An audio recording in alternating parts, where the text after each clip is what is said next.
Hello friends, welcome back to my channel. వీడియోని first time చూస్తున్న వాళ్ళైతే ప్లీజ్ నా ఛానల్ని సబ్స్క్రైబ్ చేసుకోండి. అలాగే వీడియోని కూడా స్కిప్ చేయకుండా ఎండ్ వరకు చూడండి, లైక్ చేయండి. ఇంకా లేట్ చేయకుండా వీడియోలోకి వెళ్ళిపోదాం. వీడియో వచ్చేసి ఏంటి అంటే వంకాయ తవ్వ ఫ్రై ఎలా చేయాలో చూసుకుందాం.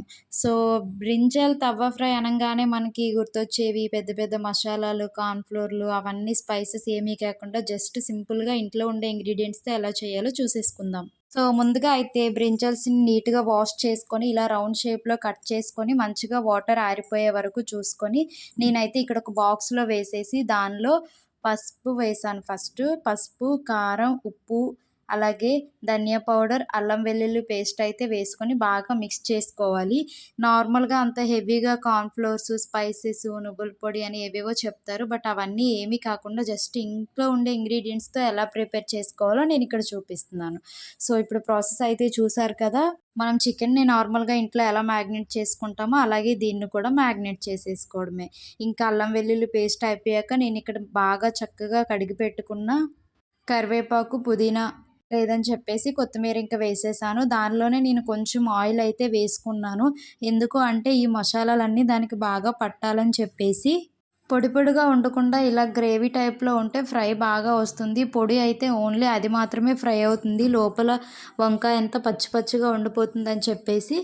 ఇంకిలా బాగా కలుపుకొని మ్యాగ్నేట్ చేసుకున్నాక దాన్ని కొద్దిసేపు అయితే ఇలా పక్కన పెట్టుకొని ఉంచేయాలి.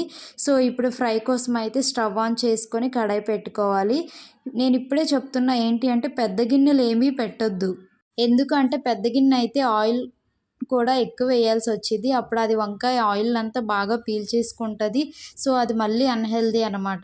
ఇక్కడ ఆయిల్ వేడయ్యాక నేనైతే చిన్న చిన్న ముక్కలు అయితే 4 అయితే వేసుకున్నాను. ఎందుకంటే ఇది చాలా చిన్న కడాయి కాబట్టి తక్కువ ఆయిల్ పడుతుందని చెప్పేసి నేనైతే ఇది తీసేసుకున్నాను.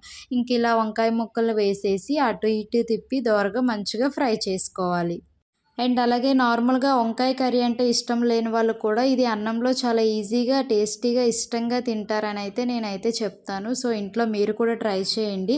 చాలా బావుంటది. ఇలా రెండు వైపులా ఫ్రై అయ్యాక నేనైతే వాటిని తీసేసి పక్కకు పెట్టుకుంటున్నాను. నేనొక ప్లేట్‌లో న్యూస్ పేపర్ పెట్టి ఇవి వేసుకుంటున్నానండి. స్టైల్‌కి మనం ప్లేట్‌లో పెడితే ఆయిల్ అంతా ఇంకా దానిలో ఉండిపోతది. ఇలా న్యూస్ పేపర్ పెట్టడం వల్ల ఏంటి అంటే ఆ పీసెస్‌లో ఉన్న ఆయిల్ అనేది న్యూస్ పేపర్ పీల్చుకుంటదని చెప్పేసి ఇలా చేస్తామనమాట. మీరు కూడా ట్రై చేయండి.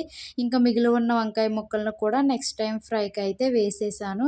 చూడండి ఎంత మంచిగా వచ్చాయో. ఇంకా దానిపైన నేను జస్ట్ ఆనియన్స్ అయితే చల్లాను. అలాగా కొంచెం ఫ్లేవర్ బావుంటుంది. తినడానికి కూడా బావుంటుందని చెప్పేసి. ఇంకా వీటిని వేడి వేడి అన్నంలో పెట్టుకొని తింటే టేస్ట్ అయితే వేరే లెవెల్ అండి. మీరు కూడా ట్రై చేయండి. నా ఛానల్ సబ్స్క్రైబ్ చేసుకోండి. Thank you guys.